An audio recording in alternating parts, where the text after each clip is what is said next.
Hi, welcome to the Lifestyle Herbalist, the podcast where holistic wellness meets everyday living. I'm your host, Dami Vaccaro. I'm a registered dental hygienist, a clinical herbalist, and a certified health coach. And I'm your co-host, Sabrina Cooper, a registered dental hygienist with a bachelor's in oral health promotion, a certified culinary nutritionist and herbalist, and a mindfulness and mindful eating coach. Together, we explore the intersection of holistic health, herbal wisdom, and joyful living. From plant-powered remedies to kitchen medicine, mindful moments, and conversations that feed the soul, we're here to help you feel vibrant, grounded, and inspired in your daily life. So steep a cup of something soothing, settle in, and let's grow well together one episode at a time, bringing you a healthy dose of happiness. Welcome back to the Lifestyle Herbalist. This is actually the last podcast for the year. And as we close 2025, I wanted to invite you into a different kind of pause.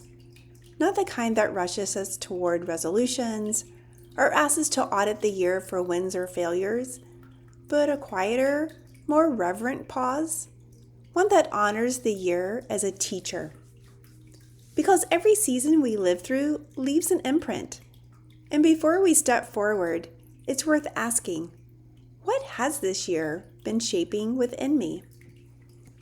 Personally, what stands out for me is the shift in my mind between trying to separate me being a dental hygienist from being a health coach and a herbalist. And so this year, I think I have been able to intertwine them and more holistically to help people understand their mouth and the rest of their body.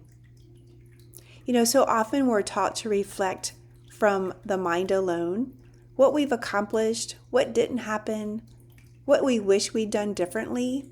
But wisdom doesn't live only in the mind. It actually lives in our body. It gives us our breath, our energy, our symptoms, our capacity to stay present even within ourselves. When we reflect through this lens, the year softens and it becomes less about judgment and more about listening. And so, what has your body been telling you that's been different? For me, I've been trying to understand the minerals in my body, and even though I take certain minerals, why it is that I'm not feeling better or if I'm feeling differently, even though I'm taking these things. So that has been a way that my body has been able to talk to me, and I've been trying to listen more diligently. Our body is in constant conversation with us, whether it's fatigue or vitality, tension or ease. These moments where it asks you to slow down, and others, it reminds us of your strength. These shifts are not inconveniences, they're really invitations. And the body never speaks without a purpose. It speaks to guide us back toward balance, towards safety, and towards truth. It's interesting because the people around me understand my need for zenning. I call it zenning, and that just means I need to sit by myself and just change my mindset or kind of work through the things that are going on in my mind, especially after a very busy, clinical, stressful day. And so when the people around us are aware, man, that is such a great benefit. And sometimes it's those people around us that can help me, give me a gentle nudge to say, why don't you take about 10 minutes, go zen, and then come back. I think you'll feel better. And that is so powerful because sometimes we get so in our heads that we just don't even think about what's actually happening around us. You might even notice that certain patterns just became more clearer for you in 2025. How stress settled in your system, how quickly you were able to override your own needs. And this happens to me. How much does your body respond when you finally rest, nourish it, or even say no? Awareness like this isn't meant to overwhelm you. It's really meant to empower us. Awareness is a beginning of a compassion, and compassion is what allows true healing to unfold. Emotionally and mentally, this year may have stretched your capacity in ways you didn't expect. Perhaps it asked you to sit with uncertainty longer than you wanted. Man, been there. That can be quite uncomfortable.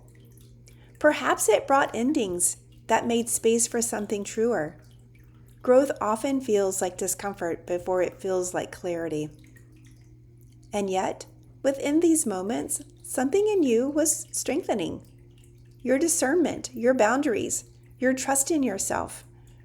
I think for sure I have grown stronger in my boundaries with being able to show up for myself, to set my own boundaries, my priorities, and no is a full sentence.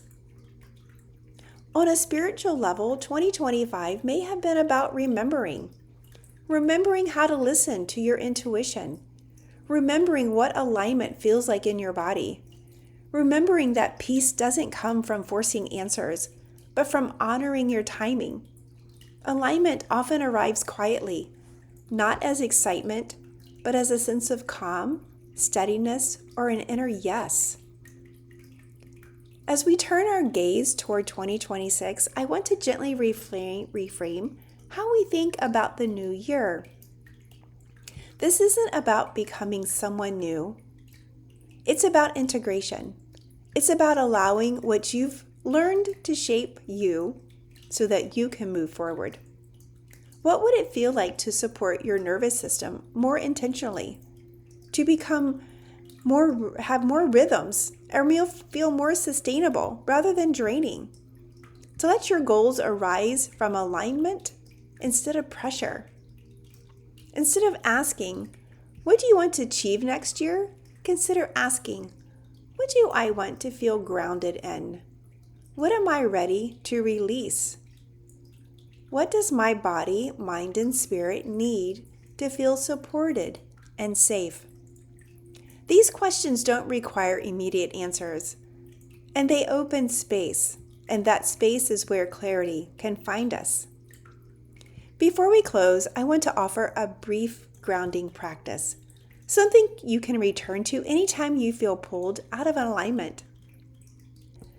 Take a moment to sit comfortably, letting your feet connect with the floor beneath you. If it feels safe, allow your eyes to close or soften. Begin by noticing your breath, not changing it, just observing. Feel the inhale gently expand your body, and the exhale soften you downward. Imagine roots extending from the soles of your feet deep into the earth. Steady, supportive, and grounded. With each exhale, allow something that no longer serves you from this year release into the ground. Tension, self-judgment, expectations you're ready to let go of.